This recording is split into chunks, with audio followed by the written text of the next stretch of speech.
Xo'sh, barchaga salom do'stlar, yaxshimisizlar, tuzimsizlar, charchamasizlar. Bola bugungi videoda men sizlarga kompyuterda farqi yo'q, o'sha Windows 10 nechadir bo'lsa ham topshirsa parol qo'yishni o'rganamiz sizlar bilan. Birinchidan biz настройкаga kirib olishimiz kerak. Настройкаga kirib olamiz, parametrlarga. Keyin Windows 11 borlar mana 'Учетная запись' degani bor. Shunga kiradi.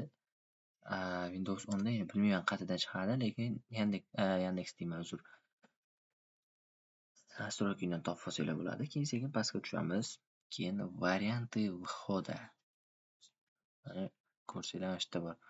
Adashib bunaqalarga ключ доступ bunaqalarga kirib ketmanglar. Varianты входani bosamiz. Endi o'zini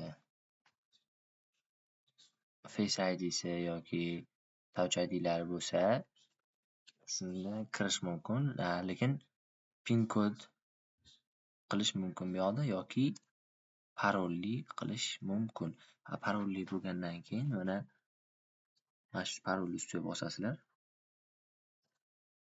Keyin mana tekushi parol, hozirgi parolni yozamiz, misol uchun. Keyin bu yoqqa mana yangi parolingizni yana qaytarasiz. Keyin shu parol esingizdan chiqmasligi uchun o'zingizga eslatib turgan, misol uchun uydagilar tug'ilgan kuni bo'ladigan bo'lsa, ota onam deb yozib qo'yishingiz mumkin, misol uchun deyapman-da. Keyin daleni bossanglar, o'zi sekin kirib ketadi. Bular endi bu grafическийlar kerak emas, maslahat bermayman bolalar, lekin Touch ID'laring bo'lsa yoki Face ID'liklar bo'lsa qilib qo'yishlaring mumkin. Pin kod. Shunaqa gaplar obuna bo'lishni va like bosishni esdan chiqarmanglar.